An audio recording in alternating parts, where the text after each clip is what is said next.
Hello listeners, I am Dr. Anuj Sharma, working in Center for Advanced Studies. It is in campus institute of Dr. APJ Abdul Kalam Technical University situated in Lucknow. So, we are discussing the strength of material. So, today's topic of strength of material is simple torsion. So, torsion के बारे में हम थोड़ा सा आज discuss करेंगे जो simple torsion है। उसके बाद नेक्स्ट लेक्चर में हम लोग टॉर्जन और बेंडिंग को कंबाइन करके देखेंगे, that would be in the separate lecture, but today we will discuss simple torsion equation derive करेंगे। तो देखते हैं आज लोग, these are the outlines of today's lecture. So if will see discuss the introduction part of the torsion, what is this simple torsion, then we will discuss and derive the torsion equation, standard equation है, then we will take small numerical problem on the torsion. So बहुत interesting topic है और short हमेशा numerical भी आते हैं and it is very easy to understand. सबसे ज़्यादा तो अगर हम लोगों ने bending समझ में आ गई है तो twisting भी समझ में आएगी. So this is basically based on the twisting, so torsion equation. So if you will see the practical life, when equal and opposite forces are applied tangentially to the ends of a shaft. So first we should know what is shaft. Shaft क्या होता है? एक member है, rotating member है. अगर हम rotate करते हैं किसी भी particular portion को, तो जैसे आप देखते हो ट्रक या जो बसेस हैं उनके नीचे अगर आप देखते हो शाफ्ट रोटेट करती रहती है just to transmit the power from one end to the another end. तो जो गियर से जो ट्रांसमिट करती है फिर पीछे व्हील्स को रोटेट कराती है, तो उसमें बीच में आप देखेंगे कि एक मेंबर होता है that continuously rotates about an axis, so that is known as the shaft.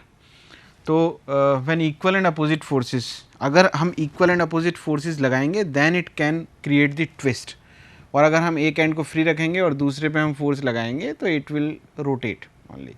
सो हमें ट्विस्टिंग जनरेट करनी है। तो जैसे हम लोग किसी चीज़ को अगर ऐसे करके ऐसे करें, सो this is it creates the twisting in any element. हमें जैसे ये आप देख रहे हैं एक पेन है, अगर इसको मैं वन साइड इधर से पकड़ूँ अनदर साइड इधर से और मैं इसको इस तरीके से इक्वल एंड अपोजिट फोर्स लगाऊं इसके दो सिरों पे, तो इट क्रिएट्स द ट्विस्टिंग, तो वो ट्विस्ट करना शुरू कर देती है।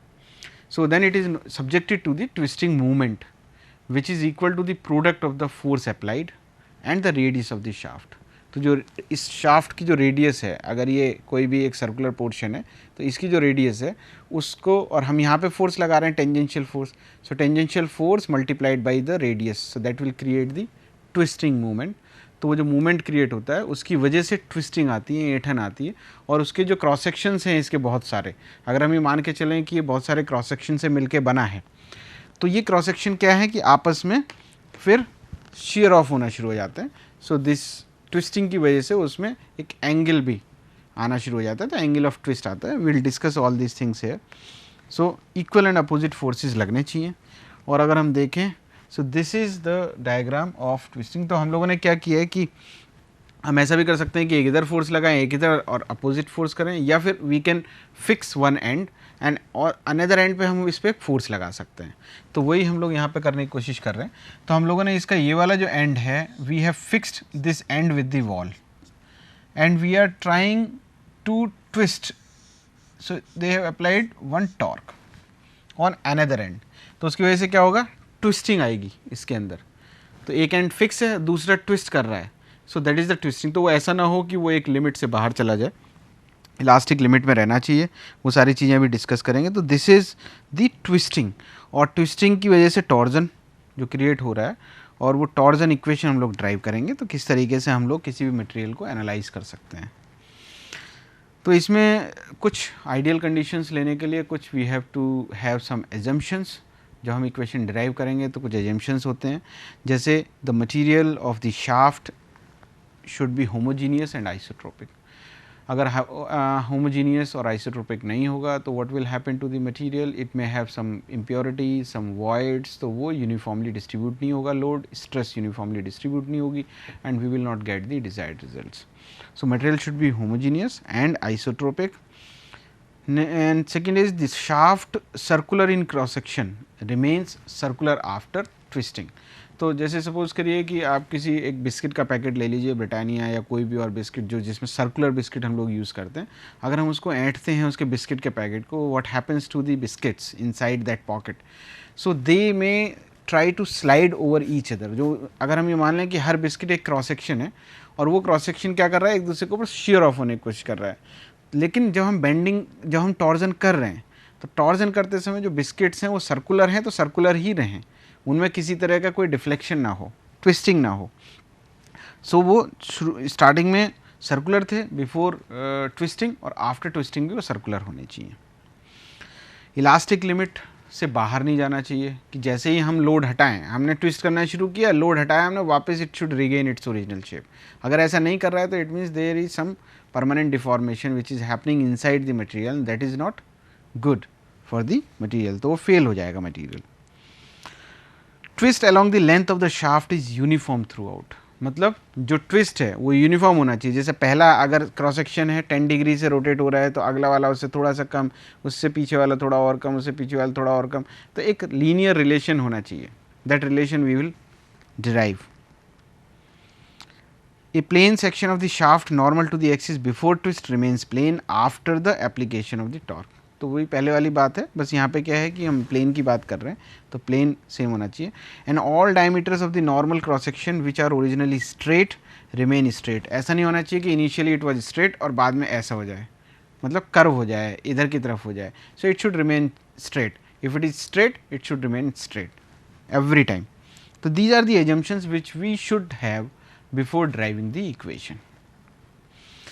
टॉर्जन इक्वेशन में सिंपल अगर हम बात करें, जैसे कि ये एक शाफ्ट है, ऑलरेडी वी नो दिस।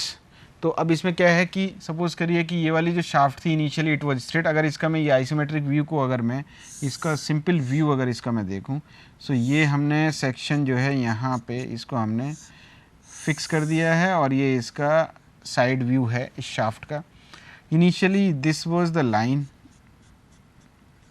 जो यहाँ पे है। जब हम इसको ट्विस्ट करते हैं, जब हम इस पर टॉर्क लगाते हैं, तो what happens to this straight line, क्या होगा इस स्ट्रेट लाइन को, it will become like this.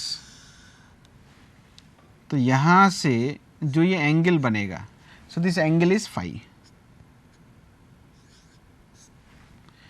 तो ये इनिशियली स्ट्रेट थी, जब हम इसको ट्विस्ट करेंगे तो अगर हम इसको इसके अगर हम उससे देखें, क्रॉस सेक्शन से देखें, तो initially it was like this, ये इसका सेंटर हो गया और यहाँ पे ये पॉइंट था।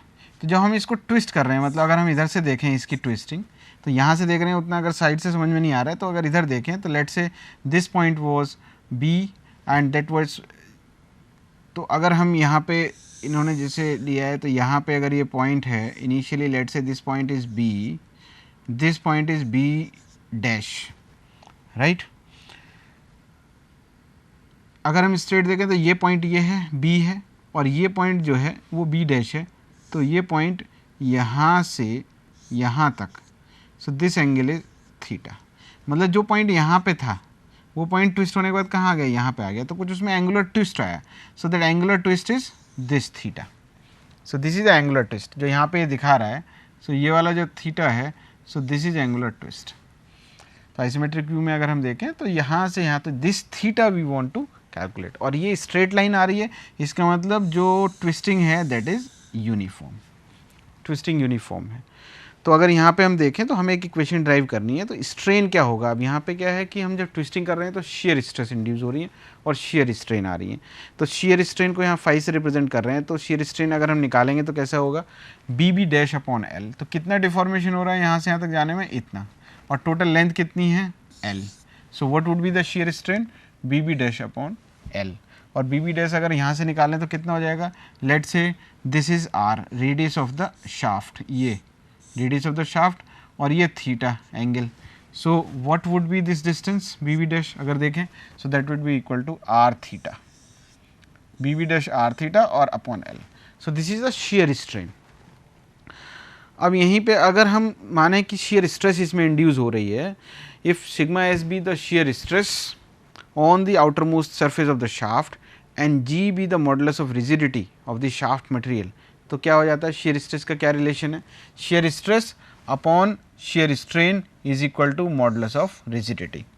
तो यहाँ से अगर हम रीअरेंज करें इस टर्म को तो sigma S upon G is equal to phi, और फाई हम क्या प्रूव कर चुके हैं, यहाँ पे फाई हमने कैलकुलेट किया ये, तो इसको अगर हम यहाँ पे पुट करें तो क्या मिलेगा हमको, sigma S sorry the phi is equal to R theta upon L, और R theta is what, it is sigma S upon G. इसको हम जब अगर रीअरेंज करते हैं तो what we will get, sigma S upon R, sigma S, ये R इधर चला गया, तो what will get this. So this is half part of the reaction. Torsion equation होती है T upon I P is equal to sigma S upon R is equal to G theta upon L. So this is the simple torsion equation. तो half portion of the equation is proved. अब अगर हम यहाँ से देखें तो sigma S अगर हम निकालें तो सिग्मा एस अपॉन आर का जो रिलेशन है, R means radius, so sigma S upon R is equal to G theta upon L. अब देखिए किसी भी, जब हम एक टॉर्क की बात करें, एक शाफ्ट की बात करें, तो अगर हम उसमें जी मतलब मटेरियल सेलेक्ट कर लिया, जी इज़ कांस्टेंट, लेंथ हमने ले ली उसकी एक बार में, एल इज़ कांस्टेंट, और theta is the share twisting. तो ट्विस्टिंग एक बार जो आ गई उसके अंदर दैट इज़ कांस्टेंट, तो ये जो वाला जो टर्म है ये पूरा का पूरा कांस्टेंट हो जाता है। तो इसका मतलब sigma S is directly proportional to R, ये एक रिलेशन है। और we can say sigma S is upon R is equal to constant. तो सिग्मा एस किस पे डिपेंड कर रही है, रेडियस पे, रेडियस ऑफ द शाफ्ट पे। That is why we can see from this diagram, तो जब आर की वैल्यू जीरो होगी तो सिग्मा एस कितनी हो जाएगी, zero, at the centre it would be zero, और आर की वैल्यू यहाँ पे कितनी हो जाएगी, मैक्सिमम, तो वहाँ पे मैक्सिमम। तो अगर हम स्ट्रेस डिस्ट्रीब्यूशन देखें तो आप देखिए यहाँ पे ज़ीरो है, और जैसे जैसे यहाँ से इधर जा रहे हैं इट इज़ इंक्रीजिंग, और ये ऊपर की तरफ बढ़ रही है। तो शेयर स्ट्रेस मतलब सेंटर पे ज़ीरो, और उसके बाद जैसे जैसे दूर वाला फाइबर जितना दूर होगा, आर सबसे ज़्यादा दूर फाइबर कहाँ पे होगा, पेरीफेरी पे, तो वहाँ पे रेडियस कितनी होगी, मैक्सिमम रेडियस होगी, उस फाइबर की रेडियल डिस्टेंस मैक्सिमम होगी, और वहाँ पे जो स्ट्रेस होगी, शेयर स्ट्रेस, वो मैक्सिमम होगी। तो यहाँ से ये हमको पता चल रहा है कि जो सिग्मा एस है वो दूरी पे, सेंटर से या न्यूट्रल एक्सिस की जो, या जो उसका जो क्रॉस सेक्शन का जो सेंटर है वहाँ से दूरी पे डिपेंड कर रहा है। अब आधा पोर्शन हम लोग ड्राइव कर चुके हैं, अब नेक्स्ट पोर्शन के लिए हम लोग जा रहे हैं। तो total force on the ring, अब क्या करते हैं कि एक हम रिंग एज्यूम करते हैं, ये क्रॉस सेक्शन है शाफ्ट का। तो हम लोगों ने क्या किया, यहाँ पे जो है वो शेयर स्ट्रेस जीरो होती है, यहाँ पे मैक्सिमम होती है। तो हमने एक बीच में स्मॉल आर दूरी पे एक हमने यहाँ से एक रिंग कंसीडर किया जिसकी थिकनेस है डी आर। अब इस रिंग का पहले हम, ये जो रिंग एज्यूम किया है हमने, जो शेडेड पोर्शन से दिख रहा है ये वाला, इसका पहले हम एरिया निकालेंगे। उस एरिया को निकालने के बाद फिर मूवमेंट निकालेंगे, फिर हम उसको इंटीग्रेट करेंगे from lower limit to upper limit. तो हम पूरे क्रॉस सेक्शन का इस तरीके से मूवमेंट ऑफ रेजिस्टेंस जिसको बोलते हैं, या टॉर्क जिसको हम बोलेंगे, वो हम कैलकुलेट कर सकते हैं। So total force on the ring कितना हो जाएगा, area of the ring multiplied by stress. तो स्ट्रेस हम ऑलरेडी पीछे कैलकुलेट कर चुके हैं। लेट्स से कि एट दिस, जैसे अगर हम बात करें तो sigma S upon R is equal to sigma S one upon R. तो sigma S one would be how much, sigma S one will be equal to sigma S upon R multiplied by small R. तो ये relations भी हम use कर सकते हैं। तो क्योंकि यहाँ पे क्या है कि सिग्मा एस और आर का एक रेशियो है जो हमेशा फिक्स है, तो यहाँ पे अगर इसका एरिया ऑफ रिंग देखें तो कितना हो जाएगा, 2 पाई आर डी आर, इसकी circumference multiplied by thickness into sigma S one, जो वहाँ पे शेयर स्ट्रेस है इस रिंग पे। तो यहाँ से मल्टीप्लाई करेंगे, फोर्स मिलेगा। उसके बाद अगर हमें मूवमेंट निकालना है तो what we have to do, we have to multiply the force by the distance. तो distance is how much, how far this ring is from the centre, कितनी दूर है आर से, so we multiply it with R. तो हमें क्या मिला, movement इस स्ट्रिप के लिए 2 pi R square D R into sigma S one. अब यहाँ पे हम लोगों ने अगर देखें तो हम पीछे से पता है कि भाई वो कांस्टेंट है, so that is why we have done this, sigma s1 is sigma s upon r into r, so 2 pi r cube dr, ये वाला हमने वैल्यू पुट कर दी, वहाँ से ये वाली वैल्यू पुट कर दी इसकी, so into r, तो 2 pi r cube dr, इसको सिंप्लीफाई कर दिया तो सिग्मा s अपॉन r, तो r ये वाला जो r था वो यहाँ पे आके एड ऑन हो गया, तो 2 pi r cube dr into S R sigma S R, और अगर हम देखें तो सिग्मा S1 इसलिए था, तो यहाँ पे ये हुआ। तो नाउ टोटल रेजिस्टिंग मूवमेंट अगर हमें निकालना है, so it was the movement of the resistance और movement of resistance only on this strip, पूरी क्रॉस सेक्शन के लिए अगर हमें निकालना है, so what we have to do, we have to integrate it from, यहाँ पे कितना हो जाएगा 0 और यहाँ पे कितना हो जाएगा कैपिटल R। तो लोअर एंड अपर लिमिट क्या हो गई, 0 टू कैपिटल R हमें इंटीग्रेट करना है, 2 pi R cube D R into sigma S upon R। इसको इंटीग्रेट कर देंगे तो we will get the total resisting moment. अब टोटल रेजिस्टिंग मूवमेंट जो है वो टोटल अप्लाइड टॉर्क के बराबर आना चाहिए। So let's say that total applied torque is capital T। अगर हम मान लेते हैं तो T अगर हमें मिलेगा तो we can calculate the unknown, नहीं मिलेगा तो इसकी हेल्प से हम लोग T को कैलकुलेट कर सकते हैं। तो यहाँ पे अगर हम देखें तो T is equal to 2 pi sigma S upon R, ये कांस्टेंट था बाहर निकाला, R क्यूब को हम इंटीग्रेट करेंगे तो R4/4 ये आया। इसको इंटीग्रेशन के बाद सिंपल ये एक्सप्रेशन आया 2 pi sigma S upon R into R की पावर 4/4। तो अब हम इसको क्या है कि रीअरेंज करना है, क्योंकि सिग्मा S को हमें स्टैंडर्ड टर्म्स में और R को हमें स्टैंडर्ड टर्म्स में, क्या कोई ऐसे स्टैंडर्ड टर्म्स हैं जिनको हम यूज़ कर सकते हैं, जैसे पोलर मूवमेंट ऑफ इनर्शिया है that we can have, we have some standard फार्मूले फॉर सर्कुलर शाफ्ट। जैसे IP की अगर हम बात करें तो this is a polar movement of inertia. Movement of inertia हम लोग पढ़ चुके हैं, तो it is always π/32 diameter raised to the power 4। So this is the standard formula for IP. So can we incorporate, क्योंकि हमें टॉर्जन इक्वेशन में अगर हम स्टार्टिंग में देखें तो we have this equation T upon IP is equal to sigma S upon R is equal to G theta upon L। तो ये बेसिकली जो R है, it sometimes it becomes this just to generalise the expression. तो we can, it means we need IP, तो we have to introduce IP का formula है π/32 d की power 4, d is the diameter. So it means we should try to replace R with the D। तो R की value कितनी होती है d/2, diameter का हाफ, तो वो हमें कहीं ना कहीं इसमें देखना पड़ेगा। तो अब यहाँ पे अगर देखिए तो हम लोगों ने क्या किया, यहाँ पे 2 पाई सिग्मा S/4 हमने R को, जो यहाँ पे जो ये R है इसको हमने d/2 से रिप्लेस कर दिया। तो ये क्या फॉर्मूला बना, T is equal to π/16 d की पावर 3 सिग्मा S। और अगर T देखें तो π/16 d की पावर 3 सिग्मा S ये आ गया। और उसके बाद T को फिर हमने π/16 हमने क्या किया, इसको रीअरेंज कर रहे हैं, we want to have the component π/32। तो नीचे 2 से मल्टीप्लाई किया, ऊपर 2 से मल्टीप्लाई किया। सो और D ये वाला टर्म हमने एडिशनल ले लिया जिससे कि ये π/d की पावर 4 आ जाए। तो जब इसको इसके साथ रखेंगे तो यहाँ पे D को हमने, क्योंकि हमारे में R का भी टर्म है, हम अगर जनरलाइज नहीं रखना चाह रहे, मैक्सिमम के लिए करना चाह रहे हैं, तो हम R भी चाहिए। तो हमने अब इस वाले D को हमने R में कन्वर्ट कर लिया, तो ये 2 से 2 कैंसिल हो जाएगा। तो क्या बचा हमारे पास,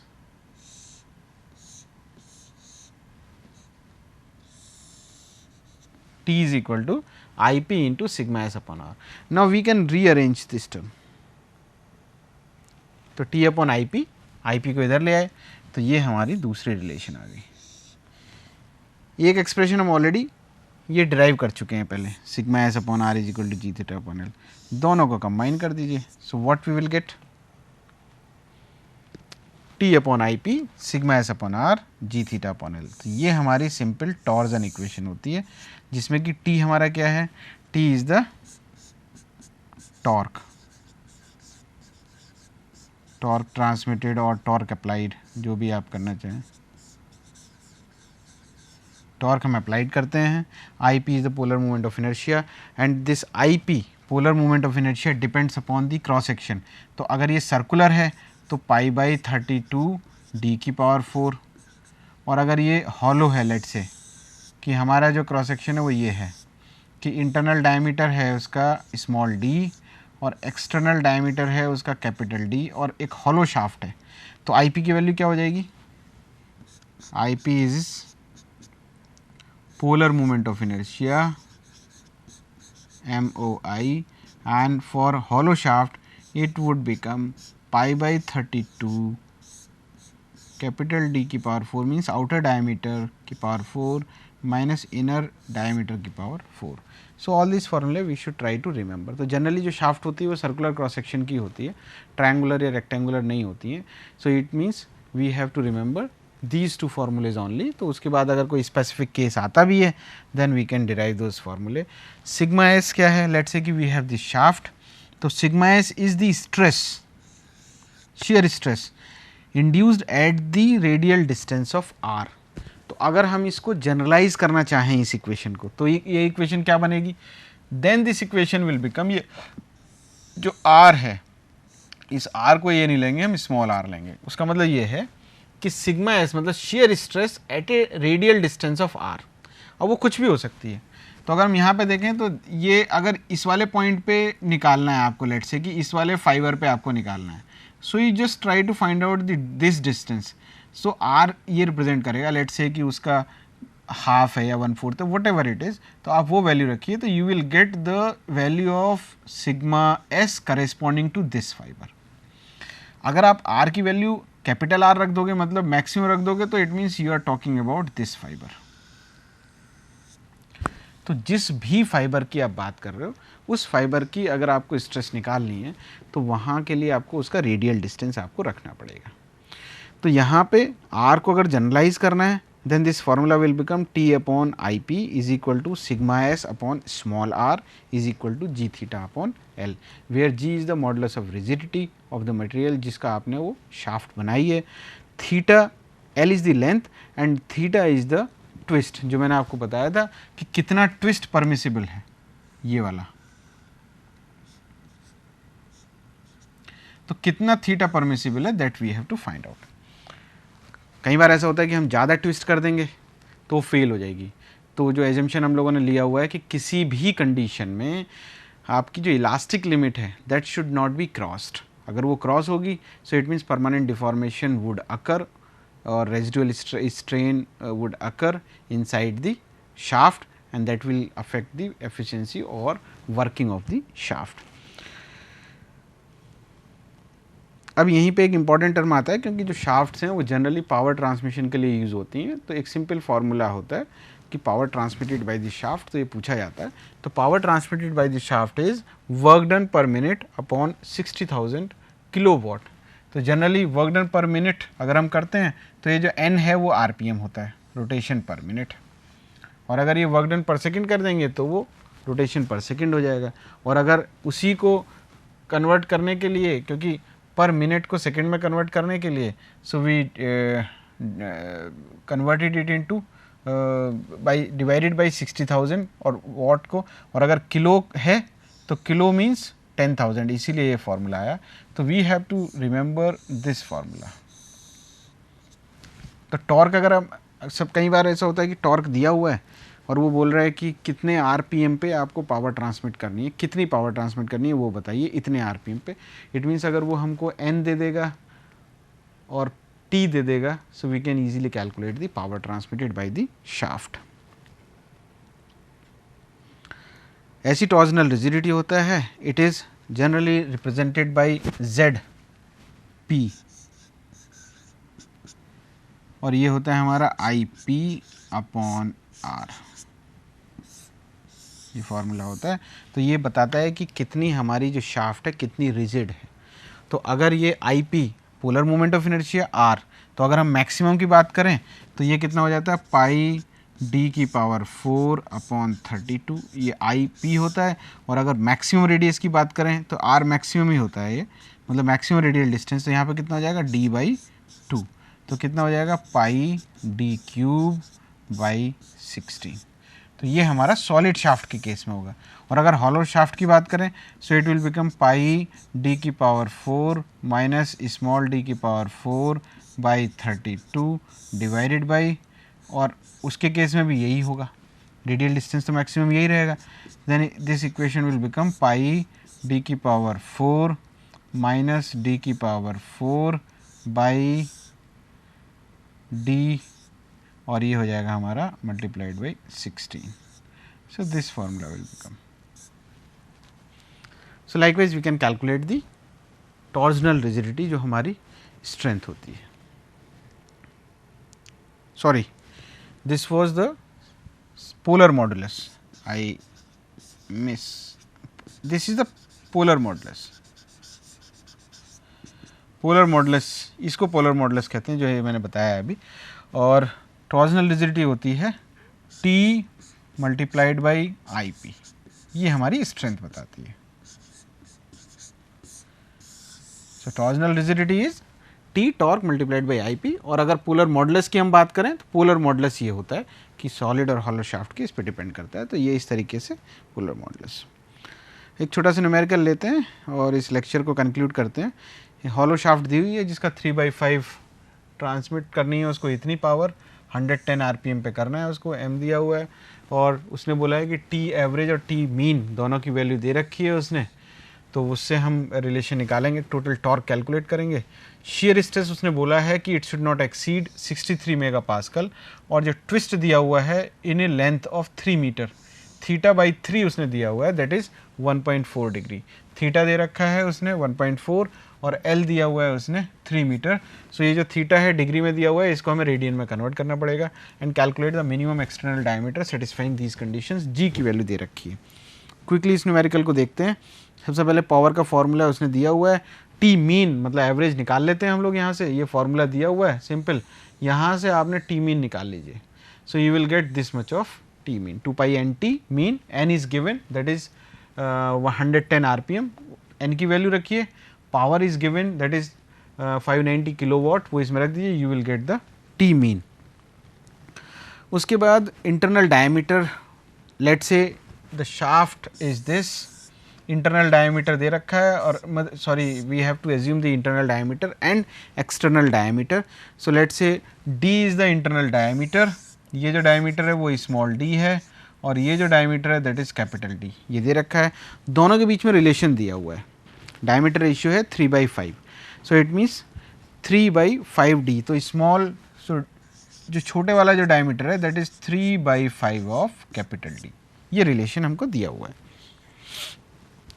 तो IP हम कैलकुलेट कर सकते हैं, π/32 D की पावर 4 माइनस स्मॉल d की पावर 4, इससे कैलकुलेट करेंगे तो D की फॉर्म में ही हमारे पास ये IP की वैल्यू आ जाएगी। IP आ गया हमारे पास, D, हमें D ही कैलकुलेट करना है। Now we can calculate the T max. T max के लिए इसने बोला हुआ है कि 1.2 मीन्स 20% ग्रेटर है, वो मीन से ग्रेटर है, मतलब it is 120% of T mean, तो 1.2 इंटू T मीन। तो यहाँ से आपने ये कैलकुलेट कर लिया, मैक्सिमम T आ गया। अब हमारे पास क्या है, हमें दो चीज़ हमें निकालना है D। उसके लिए हमारे पास दो क्राइटेरिया हैं। पहला क्राइटेरिया तो हम ये वाला फॉलो करें, और दूसरा क्राइटेरिया हम ये वाला फॉलो करें, because we have two equations. दोनों इक्वेशन से हम डायमीटर निकालेंगे, और जिससे भी ज़्यादा आएगा that diameter would be safe for us. तो वो अगर हम देखते हैं, पहले हम लेते हैं T max by IP। So this is IP into sigma S upon R की जगह 2D रख दिया, डायमीटर इज गिवन। तो यहाँ से जो हमने कैलकुलेट किया तो दैट D इज 17.87। उसके बाद दूसरा जो क्राइटेरिया है that is the angle criteria, means twisting criteria. वहाँ से अगर हम फार्मूला लगाते हैं तो ये वाला जो फार्मूला है, ये वाला फार्मूला यही है जो ये वाला है, ये वाला जो सेकंड वाला जो है T max T max upon IP is equal to G theta upon L। तो वहाँ से जब हम थीटा निकालेंगे तो ये फार्मूला आएगा, और इसमें हम जब थीटा और इन सब की वैल्यू रखेंगे, T max, we have L, G, IP की वैल्यू रखेंगे, so we will get the value of D is this much. सो नीचे वाले क्राइटेरिया से हम देखते हैं कि दो इक्वेशन है ना, तो दो वैल्यूज आएंगी उसकी। तो नीचे वाले क्राइटेरिया से देख रहे हैं तो 18.006 मीटर सेंटीमीटर, और जो ऊपर वाले क्राइटेरिया से 17.87, ऑलमोस्ट क्लोज हैं, but for the safer side we have to consider the highest value of diameter that would be safe in both of these two criterias. So likewise we can apply the simple torsion equations to calculate the twisting movements and other power transmission, कुछ और चीज़ें हम calculate कर सकते हैं इससे। तो now you can attempt the numericals related to torsion. So I hope you have enjoyed this lecture. Thank you so much.